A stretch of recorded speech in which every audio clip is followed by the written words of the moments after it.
তাফসীর মাহফিল CHP।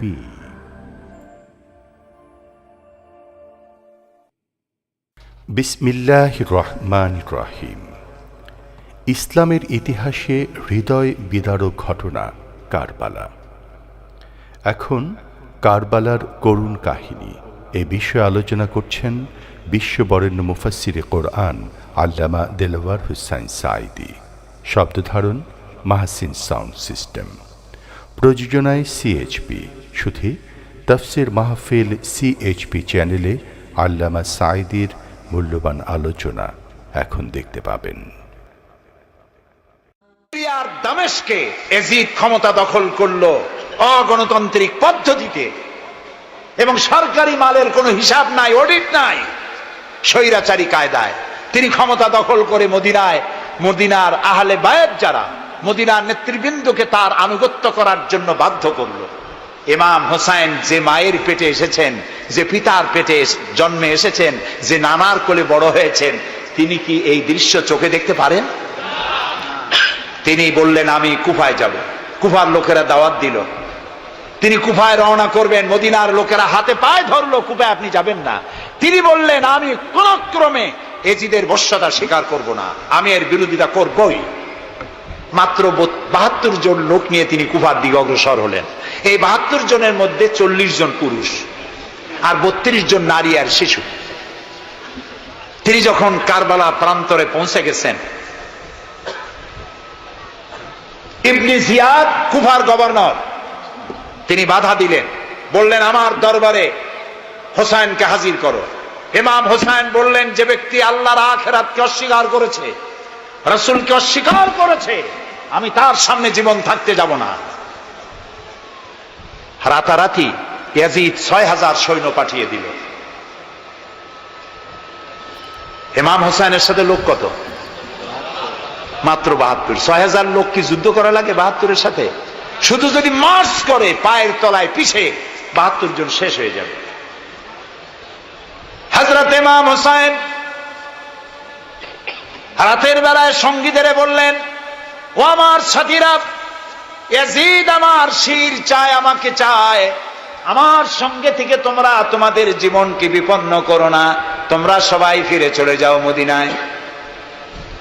সাথীরা বললেন, ইমাম আজকে যদি আপনাকে ছেড়ে জীবনের মায়া নিয়ে মদিনায় ফিরে যাই, আর আপনার যদি শাহাদাত নসিব হয়, তাহলে কিয়ামতের দিন আল্লাহর নবীর সামনে আমরা কি জবাব দেব?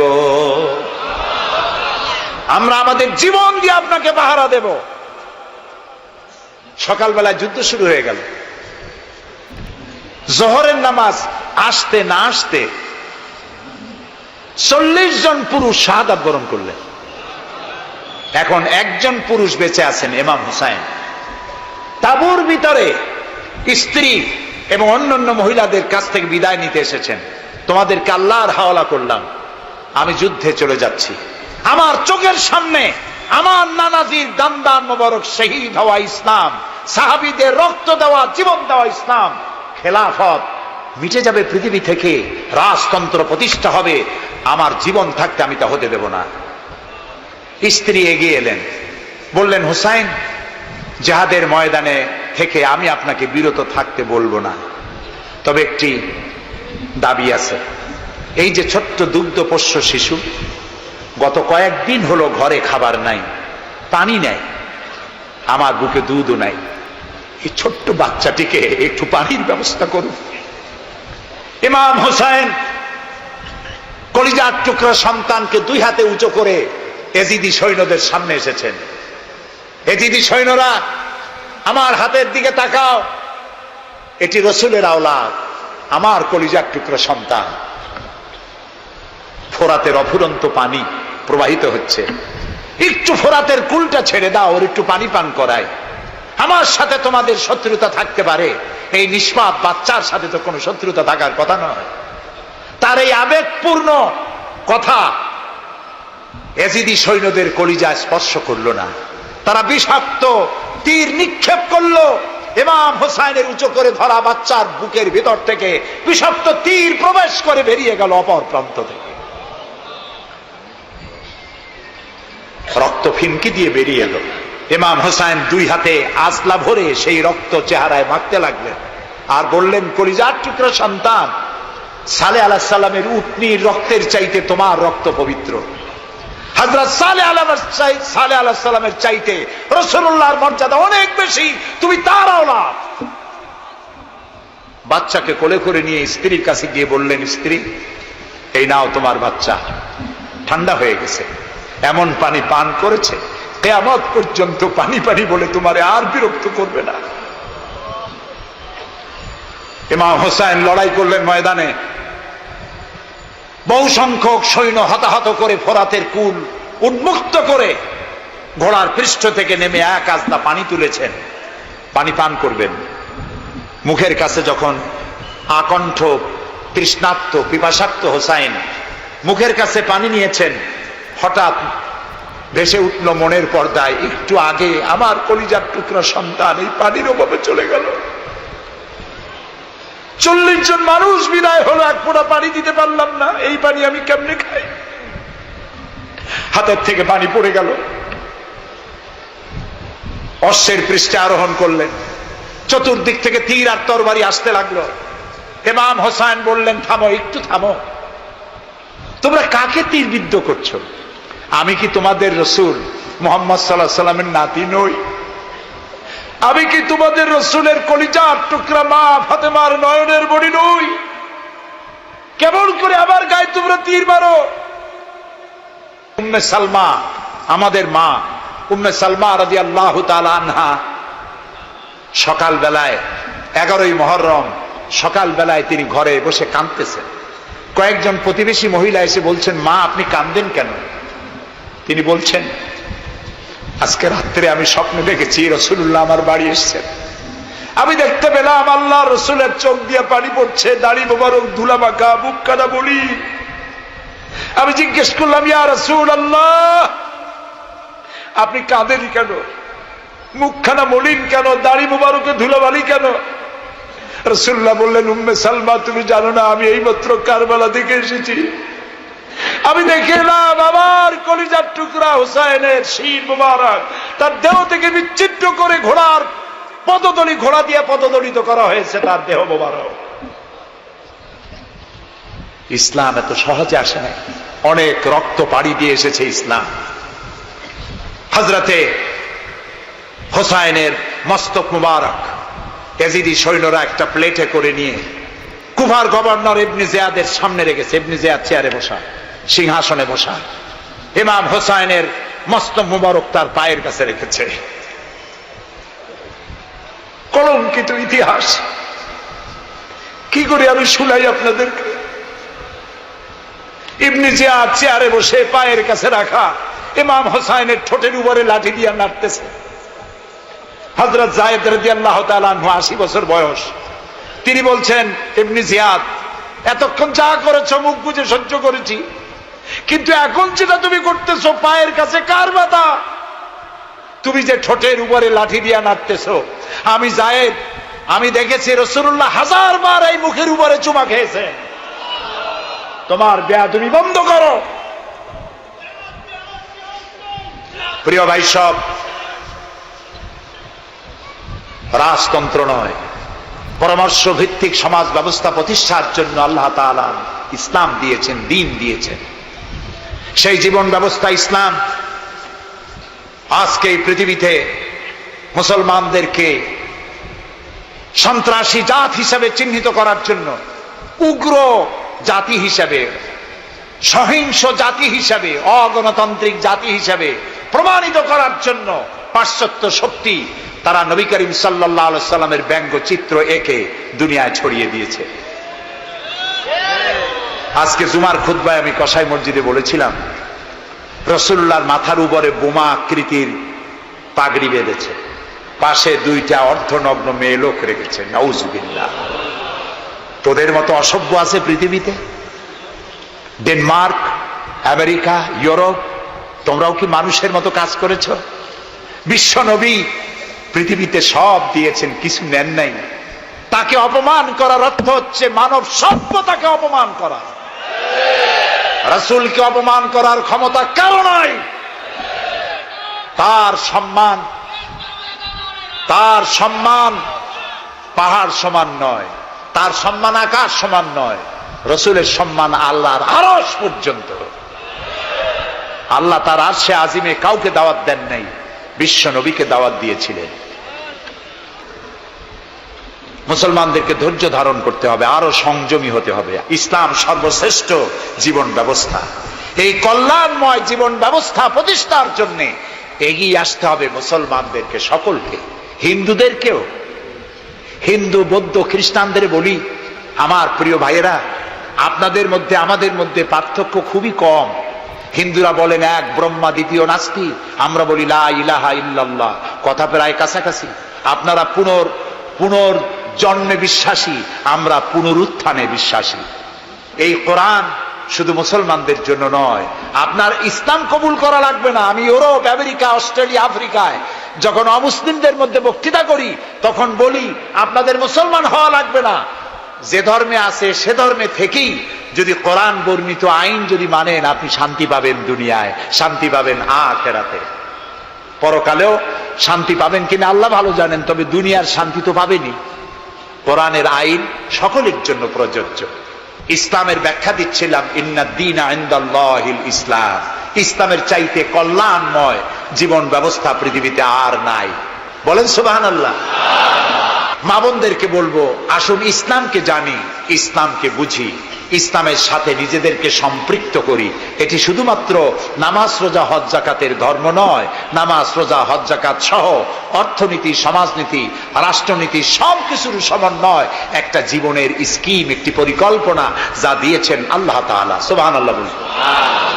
আমাদের দেশে ইসলাম এসেছে বড় বড় আলেম আর বড় বড় আল্লাহর ওলিদের মাধ্যমে ইসলাম এসেছে। হযরত খানজাহান আলী রহমতুল্লাহ আলাইহির কবর আছে না? কোথায়?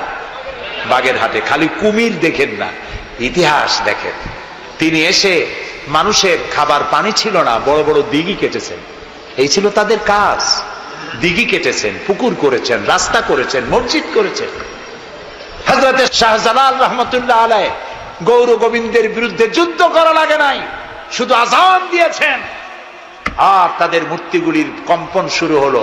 গৌর গোবিন্দ দৌড়াইয়া পলাইয়াও কুল পায় নাই, বিনা যুদ্ধেই দখল হয়ে গেছে সিলেট।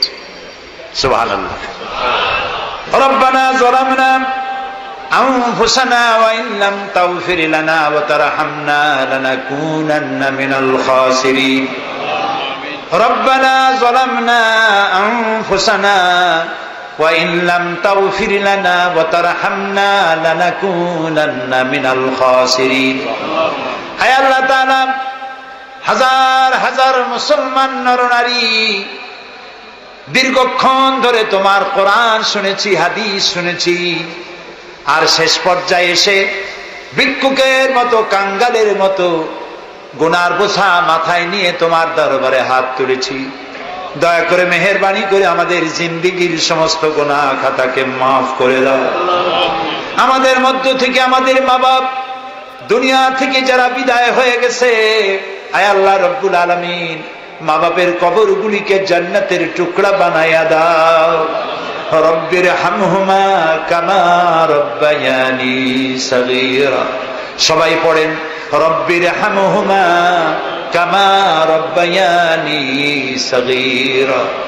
আয় আল্লাহ রব্বুল আলামিন, জনম দুঃখিনী গর্ভধারিণী মা, যিনি না খেয়ে আমাদের মুখে, ক্রন্দন মুখে চুমা দিয়া, শত চুমা দিয়া হাসি ফুটাইছেন, না খেয়ে আমাদেরকে খাওয়াইছেন, আমরা না ঘুমানো পর্যন্ত ঘুমান নাই, এত কষ্ট করেছেন যেই মা, আল্লাহ কবরটাকে বেহেশত বানাইয়া দাও।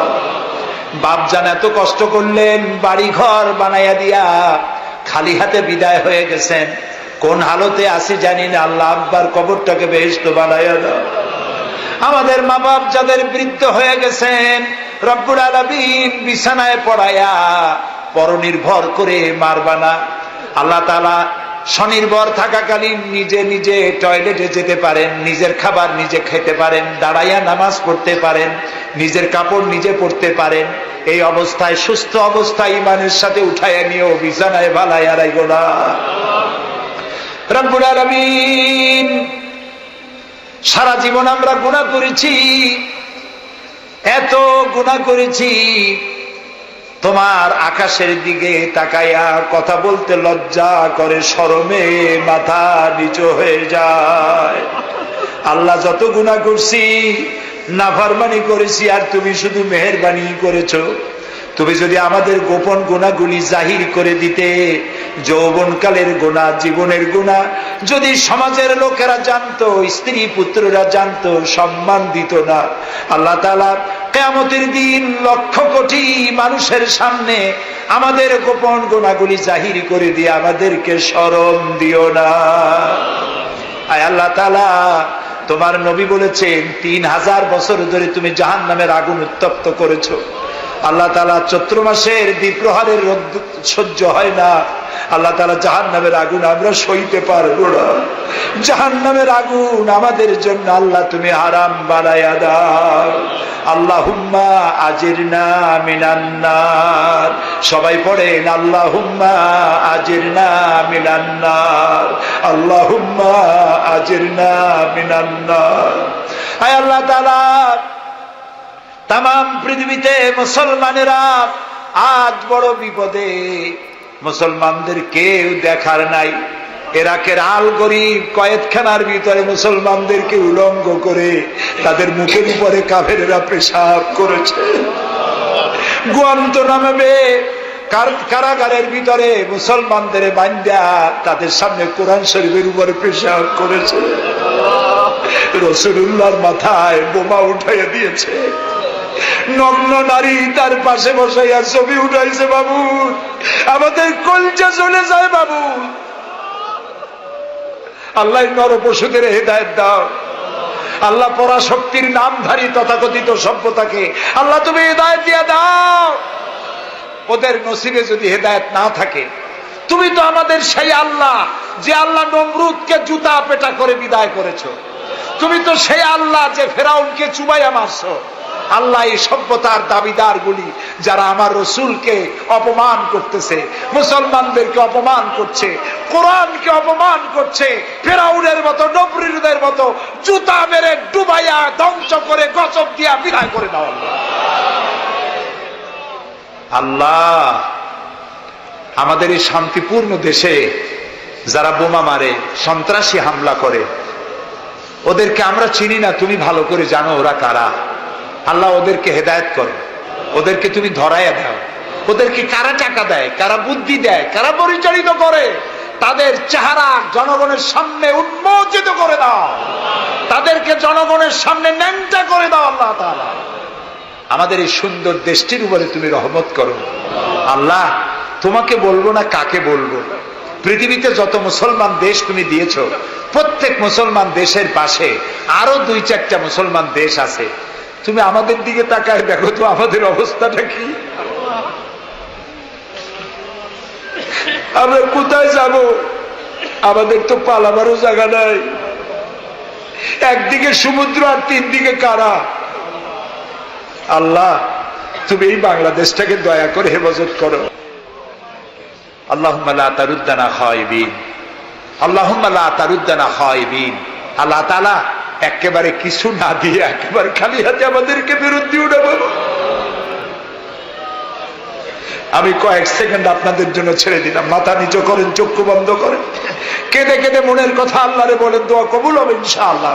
কোরআনের মাহফিল, দোয়া কবুল হবে ইনশাআল্লাহ।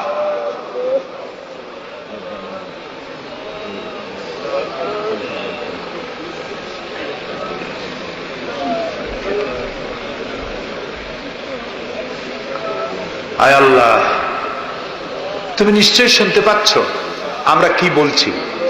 তুমি নিশ্চয়ই দেখতে পাচ্ছ আমরা কোথায় বসা আছি। আল্লাহ তাআলা, তুমি তাকিয়ে দেখো, তোমার অনেক বান্দীরা তারা বহু কষ্ট করে এসছেন। আল্লাহ, তোমার বান্দীদের আরজি পুরা করো। মহিলাদের, মা বোনদের ব্যাধি মাফ করো। যার সন্তান নাই, নিঃসন্তানীকে সন্তান দাও। যাদের ছেলে মেয়ে বড় হয়েছে, বিয়ে দিতে পারে না, বিয়ের ব্যবস্থা করে দাও। রুজি রুটিতে যাদের অভাব অনটন, আল্লাহ তাদের ব্যবস্থা করে দাও। আল্লাহ তাআলা, আমাদের দেশে যারা নৈরাজ্য সৃষ্টি করতে চায়, অস্থির করতে চায় দেশটাকে, আল্লাহ তাদের হাত থেকে দেশটাকে রক্ষা করো। এদেশে হিন্দু, মুসলমান, খ্রিস্টান, বৌদ্ধ সাম্প্রদায়িক সম্প্রীতি নিয়ে বসবাস করার তৌফিক দান করে দাও। আলেম ওলামা, পীর বুজুর্গদের মধ্যে মহব্বত কায়েম করে দাও। যারা আলেম ওলামাদের মধ্যে বিদ্বেষ সৃষ্টি ছড়ায়, যারা ইসলামী আন্দোলনের বিরুদ্ধে ফতোয়া দিয়া আল্লাহ তাআলা যারা বিঘ্ন ঘটাতে চায়, আল্লাহ দয়া করে তাদেরকেও হেদায়েত করো। অনেকে দোয়া চেয়েছেন, যিনি যেভাবে দোয়া চেয়েছেন তুমি জানো, তার দোয়া পূরণ করো। আল্লাহ তাআলা এই মাহফিলে জনগণকে সাহায্য করার তৌফিক দাও।